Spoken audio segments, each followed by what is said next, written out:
Senja telah memudar di langit kota kecil, menyisakan bias jingga di balik awan.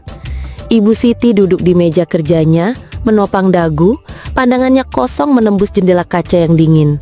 Buku-buku pelajaran bahasa Indonesia menumpuk rapi di hadapannya, namun pikirannya melayang jauh. Hari ini seperti hari-hari sebelumnya adalah lingkaran yang sama. Bangun pagi, bersiap, mengajar di SMA Nusa Bangsa, pulang, makan malam sendirian, lalu tenggelam dalam kesunyian rumah yang terlalu besar untuk satu orang. Ia seorang guru senior yang disegani, berwibawa di mata murid-muridnya yang kerap berdecak kagum mendengar penjelasannya tentang puisi atau sejarah. Ibu Siti adalah panutan, dengan kerudung yang selalu rapi, senyum yang teduh, dan suara yang menenangkan. Namun, di balik semua itu, ada jurang kesepian yang menganga sejak suaminya berpulang 5 tahun silam. Ia sudah mencoba mengisi kekosongan itu dengan dedikasi pada profesi, pada buku-buku, pada tanaman di halaman. Tapi ada bagian dari dirinya yang haus akan kehangatan, sentuhan, dan percakapan yang lebih dari sekedar, "Bu, ini tugas saya." Ia sering merenung, apakah ini takdirnya? Menua sendirian, menunggu pensiun, lalu menghabiskan sisa hidup dalam kenangan. Sebuah desahan panjang lolos dari bibirnya, mengisi keheningan ruang tamu yang temaram. Pagi itu, hari Selasa yang cerah, rutinitas Ibu Siti sedikit terusik. Ban mobilnya kempes di tengah jalan, tepat di depan sebuah kedai kopi bergaya industrial minimalis yang baru dibuka beberapa bulan lalu. Sebuah kedai yang sering ia lewati, tapi tak pernah terpikir untuk disinggahi. Ia mencoba menggerakkan mobil, namun usahanya sia-sia. Keringat mulai membasahi pelipisnya. Tiba-tiba sebuah suara renyah menyapanya dari belakang. "Ada apa, Bu? Ban kempes ya?" Ibu Siti menoleh. Seorang pemuda dengan kemeja denim yang digulung lengannya, celana jeans, dan rambut yang sedikit gondrong namun tertata rapi, berdiri di dekatnya. Senyumnya ramah, matanya memancarkan energi muda yang tulus. "Oh, iya nak. Aduh, bagaimana ini?" jawab Ibu Siti sedikit kikuk. Pemuda itu tanpa ragu langsung menghampiri ban, berjongkok untuk melihat. "Wah, ini harus diganti ban serep, Bu, biar saya bantu." Sebelum Ibu Siti sempat menolak, pemuda itu sudah membuka bagasi mobilnya mencari peralatan. Gerakannya cekatan, tanpa sungkan. Ibu Siti hanya bisa berdiri di sampingnya, merasa canggung sekaligus sedikit lega. "Terima kasih banyak, Nak." "Kamu siapa?" tanya Ibu Siti. "Saya Rizky, Bu, pemilik kedai kopi ini. Kadang suka bantu kalau ada yang kesusahan di depan sini." Ibu Siti tersenyum. "Rizky, saya Ibu Siti, guru di SMA depan itu." Rizky mendongak, tersenyum lebar. "Oh, Ibu Siti, saya sering melihat Ibu lewat. Ibu guru bahasa Indonesia ya? Teman saya pernah bilang, Ibu galak, tapi asik." Ibu Siti terkekeh. Obrolan singkat itu terasa menyenangkan. Tak lama, ban sudah terpasang. Ibu Siti mengeluarkan dompet ingin membayar, tapi Rizky menggeleng. "Tidak usah, Bu, anggap saja ini perkenalan. Nanti kalau mau ngopi, kesini saja ya, Bu." Rizky berdiri, tangannya sedikit kotor oleh oli, namun senyumnya tetap menawan. Ibu Siti menatapnya. Ada sesuatu yang hangat menjalar dalam dirinya. Sejak hari itu, Rizky seolah menjadi penjaga tak resmi bagi Ibu Siti. Sesekali, saat jam istirahat, Rizky akan muncul di gerbang sekolah, membawa secangkir kopi hangat atau kue untuk Ibu Siti, dengan alasan promosi kedai, Bu. Ibu Siti awalnya menolak, merasa tidak enak, tapi Rizky selalu tersenyum. "Tidak apa-apa, Bu, anggap saja traktiran." Perlahan Ibu Siti mulai terbiasa dengan kehadiran Rizky. Mereka sering bercerita singkat di depan gerbang sekolah, tentang hal-hal sepele, tentang buku, tentang masa depan Rizky yang penuh mimpi. Ibu Siti merasa ada energi baru dalam hidupnya. Rizky tak pernah membicarakan usia, tak pernah membicarakan masa lalu Ibu Siti. Ia hanya mendengarkan, tertawa, dan sesekali melemparkan pujian tulus. "Ibu Siti ini pintar sekali ya, penjelasannya selalu bikin saya mikir." Atau, "Ibu Siti kelihatan lebih ceria hari ini." Pujian-pujian sederhana itu terasa asing sekaligus memabukkan bagi Ibu Siti yang sudah lama tak merasakannya. Suatu sore hujan turun deras tak terduga saat Ibu Siti baru saja pulang dari sekolah. Ia berteduh di halte bus menunggu angkot. Tak lama sebuah motor berhenti di depannya. Rizky. Ia mengenakan jas hujan. Helmnya dibuka. "Ibu Siti, mau saya antar? Hujannya deras sekali." Ibu Siti ragu. "Tidak usah Rizky, merepotkan." "Tidak sama sekali Bu, ini sudah mau gelap, ayo." Rizky mendesak dengan ramah. Ibu Siti akhirnya naik, berpegangan pada pundak Rizky yang lebar. Selama perjalanan, di bawah rintik hujan dan lampu jalan yang mulai menyala, ada rasa nyaman yang tak terduga. Saat mereka tiba di depan rumah Ibu Siti, Rizky menyalahkan sebuah buket bunga kecil yang entah kapan disiapkannya. Bunga mawar putih diikat pita sederhana. "Ini untuk Ibu," ucap Rizky, matanya menatap Ibu Siti dengan intens. Saya tahu ini mungkin aneh Bu, tapi saya merasa nyaman dan bahagia setiap kali saya bersama Ibu. Rasanya Ibu mengisi kekosongan yang tidak saya sadari ada." Ibu Siti membeku. Kata-kata itu, tatapan itu, bunga itu, semua terlalu jujur. Jantungnya berdebar kencang. Ia memegang bunga itu, gemetar. "Rizky, kamu masih sangat muda. Ibu tidak pantas. Kita berbeda." Suaranya bergetar. Rizky maju selangkah. "Perasaan tidak mengenal usia Bu. Saya tulus." Ibu Siti malam itu tidak bisa tidur. Kata-kata Rizky terus terngiang. Ia menatap pantulan dirinya di cermin. Wanita berusia awal 40-an dengan garis kerutan di sudut mata, kerudung yang tidak pernah lepas. Lalu membayangkan Rizky, pemuda yang baru berusia 20-an, dengan semangat membara, mimpi-mimpi yang baru ingin digapai. Bagaimana bisa?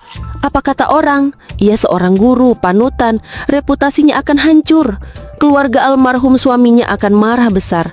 Namun di sisi lain, ia tak bisa membohongi dirinya sendiri. Hatinya yang kering mendadak disiram air, lalu disinari matahari. Ada kebahagiaan kecil yang diam-diam tumbuh setiap kali Rizky hadir. Ia merasa hidup kembali, tidak hanya sebagai guru, tapi seorang wanita yang bisa merasakan rona pipi, detak jantung yang cepat, dan senyum yang tulus. Setelah perjuangan panjang di tengah gelapnya malam dan keraguan yang mencekik, Ibu Siti mengambil keputusan. Ia tak bisa menolak kebahagiaan yang datang tanpa diminta ini. Pagi harinya, saat Rizky kembali mengantar kopi ke sekolah, Ibu Siti menatapnya dalam-dalam. "Rizky," katanya pelan, "jika kamu memang tulus, mari kita coba. Tapi ini harus menjadi rahasia kita. Tidak ada satupun yang boleh tahu." Mata Rizky berbinar, senyumnya melebar.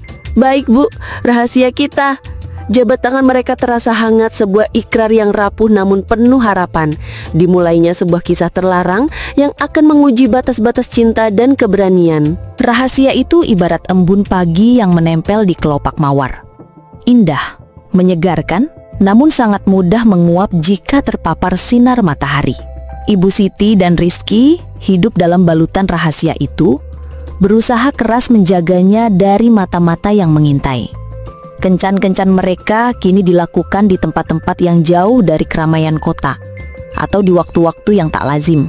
Mereka pernah menyusuri jalan setapak di pinggir danau saat subuh, menyaksikan matahari terbit yang memulas langit dengan warna keemasan, atau makan malam di restoran terpencil di luar kota yang jarang dikunjungi orang.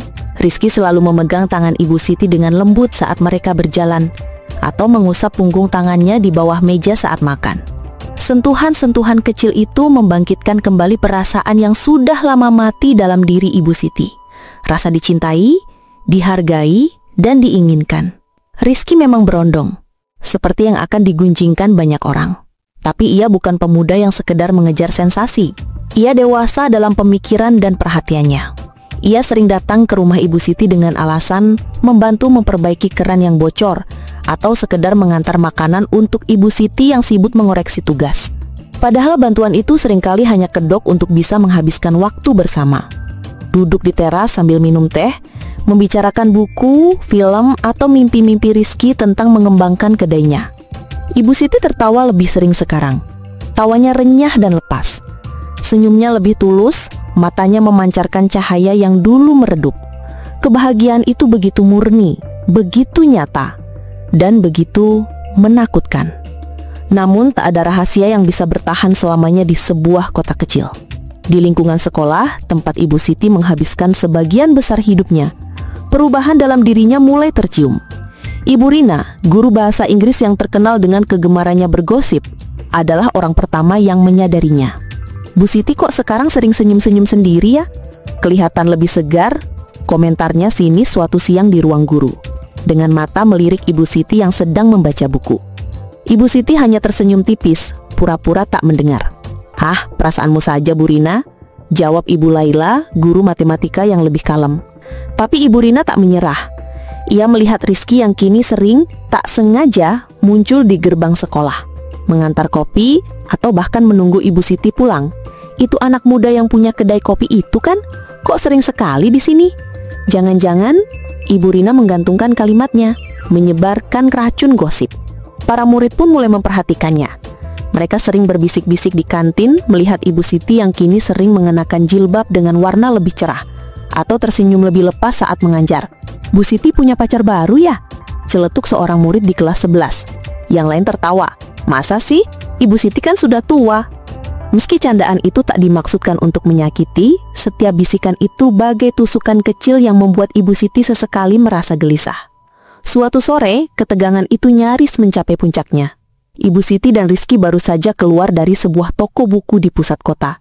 Mereka asyik bercerita, tawa Rizky mengalun renyah saat Ibu Siti menceritakan kelakuan lucu salah satu muridnya. Entah bagaimana tangan mereka saling bertautan, jemari Rizky mengelus punggung tangan Ibu Siti. Rasanya begitu alami, begitu nyaman. Saat itulah dari arah berlawanan, Ibu Rina muncul bersama putranya, seorang murid di kelas Ibu Siti. Mereka berpapasan hanya dalam hitungan detik. Ibu Siti dan Rizky segera melepaskan genggaman tangan mereka, seolah tersengat listrik. Ekspresi Ibu Rina berubah drastis, dari senyum ramah menjadi seringai penuh arti. Matanya menatap tajam ke arah tangan mereka yang baru saja terpisah.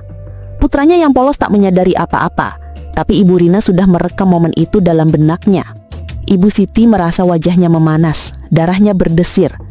Ia segera menarik Rizky masuk ke dalam toko buku lagi, berpura-pura melihat-lihat. "Aduh, Ibu Rina," bisiknya pada Rizky, suaranya sedikit panik. Rizky mencoba menenangkannya. "Tenang Bu, mungkin dia tidak lihat." Tapi mereka berdua tahu, Ibu Rina pasti melihatnya. Sejak kejadian itu, gosip mulai berhembus lebih kencang. Bukan lagi bisikan, tapi seperti desiran angin yang semakin kuat. Di ruang guru, Ibu Rina terang-terangan menyindir. "Sekarang Ibu Siti lebih sering keluar ya. Maklum, banyak yang perlu disemangati. Apalagi yang muda-muda itu, biar tetap fresh." Nada suaranya jelas mengandung ejekan. Ibu Siti hanya diam, berusaha mempertahankan ketenangannya. Meskipun di dalam hatinya ia sudah merasa remuk. Beberapa kolega lain mulai menatapnya dengan pandangan curiga atau kasihan. Telepon dari kakak ipar Ibu Siti, istri meninggalnya suaminya, pun mulai berdering. "Mbak Siti, dengar-dengar ada gosip kurang enak ya di kampung. Jangan sampai nama almarhum tercoreng, Mbak. Kami ini jadi ikut malu kalau ada apa-apa." Setiap kata terasa seperti beban yang menghimpit dada Ibu Siti, menguji ketulusan cinta yang baru saja ia rasakan. Tekanan juga datang dari sisi Rizky. Ibunya yang mulai mendengar desas-desus tentang putranya yang sering bersama seorang wanita yang lebih tua, mulai sering menelpon. "Rizky, Ibu dengar kamu sering jalan sama bu guru itu. Kamu itu serius sama dia? Dia kan sudah seumuran Ibu, Nak. Cari yang seumuran kamu, biar jelas masa depannya." Rizky berusaha menjelaskan, tapi ibunya tak mau mendengar. "Kamu itu masih muda, Rizky. Jangan sampai salah langkah, nanti kamu yang rugi." Rizky merasa frustasi, tapi ia tetap yakin pada perasaannya. Ia akan mempertahankan cinta ini. Hingga suatu siang, badai itu benar-benar menerjang. Sebuah foto, buram, dan diambil dari jauhan, beredar luas di grup WhatsApp warga. Foto itu memperlihatkan Ibu Siti dan Rizky sedang makan siang di sebuah warung sederhana di pinggir kota. Tangan Rizky memegang tangan Ibu Siti di atas meja. Jelas terlihat kemesraan. Di bawah foto itu, rentetan komentar pedas mengalir deras. "Aduh, Bu Guru kok begitu? Tidak pantas. Dasar janta genit, berondong cari mangsa." Beberapa menit kemudian foto itu sampai ke grup WhatsApp sekolah, lalu ke grup orang tua murid. Ibu Siti menerima puluhan notifikasi. Tangannya gemetar saat membuka pesan-pesan itu. Matanya membelalak, wajahnya pucat pasi. Ia melihat fotonya sendiri, tersebar, telanjang dalam tuduhan. Ibu Siti terduduk lemas, telepon dalam genggamannya jatuh ke lantai. Rahasia itu telah pecah dan sekarang semua mata menghatimi tertuju padanya. Dunia seolah runtuh. Telepon yang jatuh ke lantai bergetar hebat, seperti halnya seluruh tubuh Ibu Siti. Foto itu yang tersebar di mana-mana adalah pukulan telak yang menghancurkan semua dinding pertahanan yang telah ia bangun. Wajahnya yang pucat kini basah oleh air mata yang tak terbendung. "Tidak, ini tidak mungkin," bisiknya antara percaya dan tidak.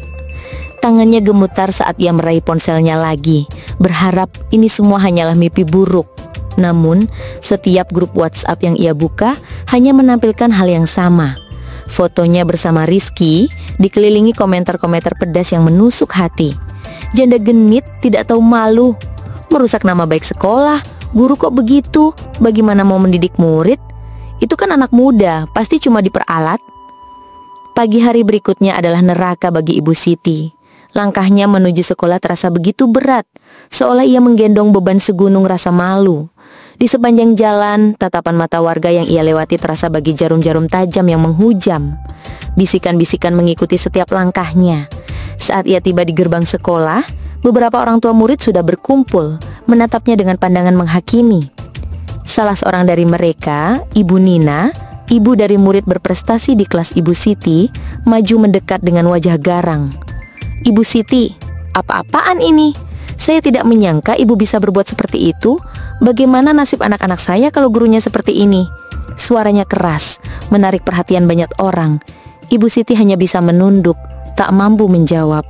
Di ruang guru, suasana lebih mencekam. Ibu Rina menatapnya dengan senyum puas, seolah kemenangan telah berada di tangannya.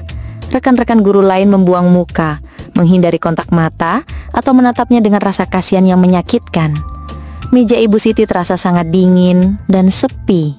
Ia mencoba memulai pekerjaannya, namun setiap huruf di buku pelajaran terasa kabur di matanya yang berkaca-kaca. Tak lama, pintu ruang kepala sekolah terbuka. "Ibu Siti, dipanggil Pak Kepala Sekolah." Suara sekretaris sekolah itu terdengar kaku. Di dalam ruangan kepala sekolah, Pak Rahman duduk tegak di balik mejanya. Wajahnya tampak lelah dan kecewa. "Ibu Siti," mulainya dengan nada rendah namun penuh penekanan, "saya sangat menyayangkan kejadian ini. Foto itu sudah beredar luas dan nama baik sekolah kita dipertaruhkan. Sebagai seorang guru senior, ibu seharusnya bisa menjadi contoh yang baik. Ini adalah masalah etika profesi yang serius." Ibu Siti hanya bisa terdiam. Air mata kembali menetes. "Saya minta maaf, Pak," bisiknya, suaranya parau. "Maafkan saya." Pak Rahman menghela nafas. "Kita akan menunda semua kegiatan Ibu Siti di luar kurikulum untuk sementara. Dan saya harap Ibu bisa menjelaskan situasi ini dan menenangkan orang tua murid yang keberatan. Kalau sampai ada demo, saya tidak tahu apa yang akan terjadi." Ancaman itu terasa seperti gunturan petir bagi Ibu Siti. Posisinya, reputasinya, dan masa depannya sebagai guru, semua terancam. Situasi serupa juga dihadapi Rizky. Kedai kopinya yang biasanya ramai kini sepi. Pelanggan-pelanggan lama enggan datang. Teman-temannya di lingkungan nongkrong mulai menyindirnya. "Wah, Rizky sekarang selera ibu-ibu ya? Cari sensasi tuh. Atau cari duit mudah dekati janda kaya." Rizky merasa marah, tapi ia berusaha menahan diri. Ia tidak peduli dengan cemoohan orang lain, tapi ia khawatir dengan Ibu Siti. Ia tahu betapa terhormatnya Ibu Siti di mata masyarakat. Malam harinya, Rizky datang ke rumah Ibu Siti. Pintu rumah yang biasanya terbuka kini terkunci rapat. Ibu Siti duduk meringkuk di sofa, air mata mengalir tak henti. Ia membuka pintu untuk Rizky dan segera jatuh dalam pelukannya. Tangisnya pecah, lebih kencang dari sebelumnya. "Rizky, ini tidak bisa. Ini terlalu berat. Aku tidak sanggup lagi. Setiap orang membenciku. Setiap tatapan itu menghakimiku. Aku tidak bisa mengorbankan segalanya, profesiku, kehormatanku, demi ini." Ibu Siti mendorong Rizky perlahan, menatapnya dengan mata sembab dan putus asa. "Mungkin kita memang tidak seharusnya bersama. Ini salah. Aku harus mengakhiri ini." Hati Rizky terasa sakit mendengar setiap kata-kata itu. Ia melihat betapa hancurnya wanita yang ia cintai. "Bu, jangan bicara begitu." Rizky memegang wajah Ibu Siti dengan kedua tangannya, memaksanya untuk menatapnya. "Ini bukan salah ibu. Kita tidak salah mencintai. Yang salah adalah mereka yang menghakimi tanpa tahu apa-apa. Ini bukan soal usia, Bu. Ini soal perasaan kita." Rizky mencoba meyakinkan, suaranya tegas namun penuh kesedihan. Apakah ibu akan menyerah semudah ini setelah semua yang kita rasakan? Ibu Siti menggeleng. Air matanya tak berhenti mengalir. Aku tidak punya kekuatan lagi, Rizky. Aku seorang guru. Aku panutan. Bagaimana aku bisa mengajar lagi? Bagaimana aku bisa menghadapi mereka? Ia menunjuk ke arah jendela, seolah-olah seluruh kota sedang menatapnya. Aku hanya ingin semua ini berakhir. Aku ingin kembali menjadi Ibu Siti yang tenang, yang dihormati. Aku tidak bisa menanggung beban ini. Ia merasa seluruh dunianya runtuh. Kehormatannya tercabik-cabik, dan cinta yang baru saja ia temukan kini menjadi penyedap kehancurannya. Ibu Siti merintih. Tubuhnya gemetar hebat. Ia ingin melarikan diri, menghilang, agar semua rasa sakit ini berhenti. Inilah titik terendah baginya, di mana cinta terlarang itu terasa lebih seperti kutukan daripada berkah. Rizky menatap Ibu Siti. Wajahnya kini basah oleh air mata wanita yang sangat ia cintai. Setiap isakan Ibu Siti bagai belati yang menusuk hatinya. Namun, ia tidak akan menyerah. Ia tahu bahwa rasa takut dan rasa malu telah membutakan Ibu Siti. Tidak, Bu. Ibu tidak bisa menyerah begitu saja, ucap Rizky. Suaranya kini lebih lembut, namun penuh ketegasan. Ia menggenggam erat tangan Ibu Siti. Kita tidak salah. Cinta itu tidak pernah salah.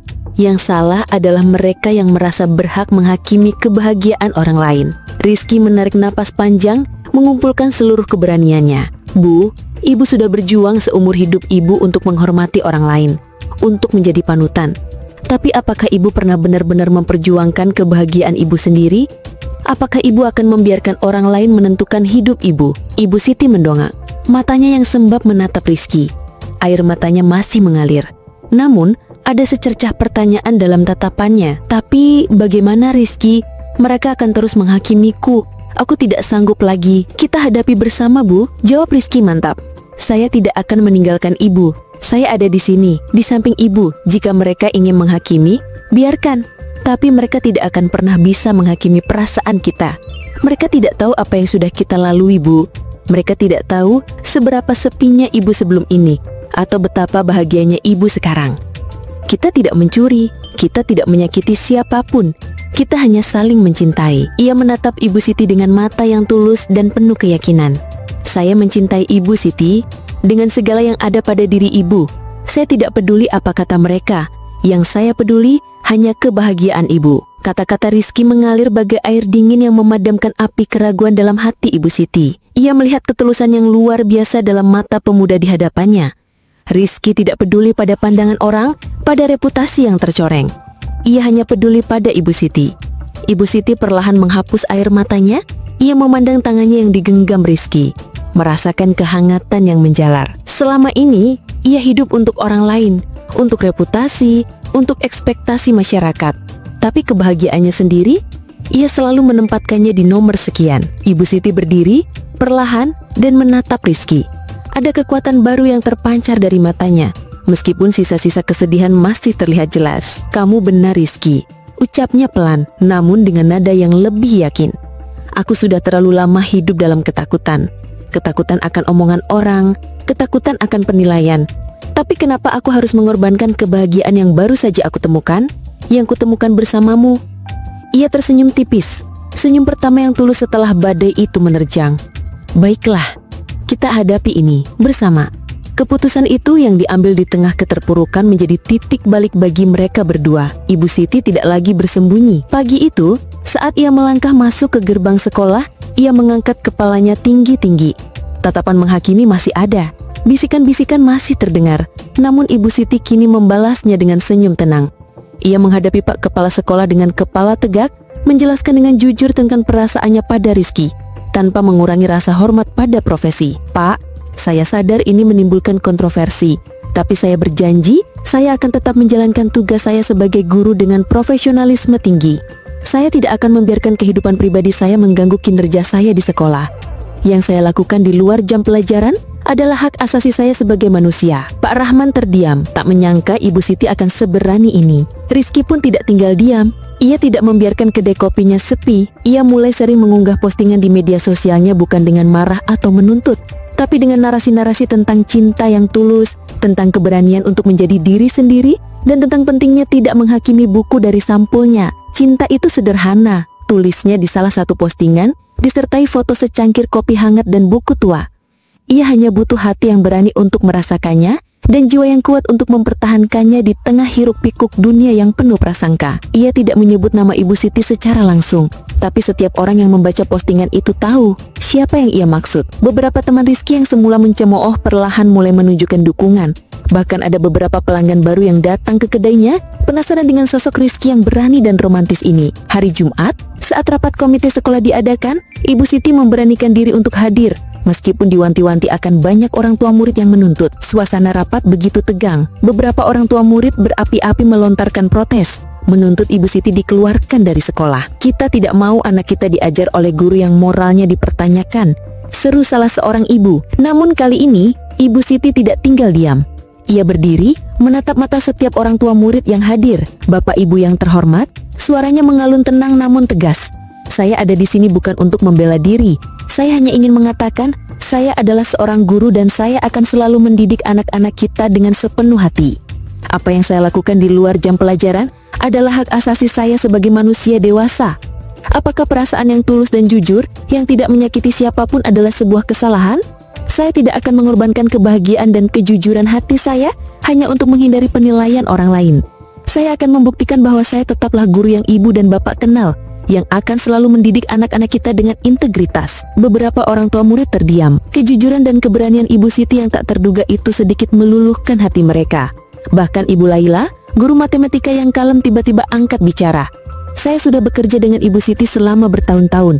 Beliau adalah guru terbaik yang pernah ada di sekolah ini. Jangan biarkan gosip menghancurkan karir dan kebahagiaan orang lain." Sebuah tepuk tangan kecil terdengar dari sudut ruangan dari beberapa murid senior yang ikut hadir.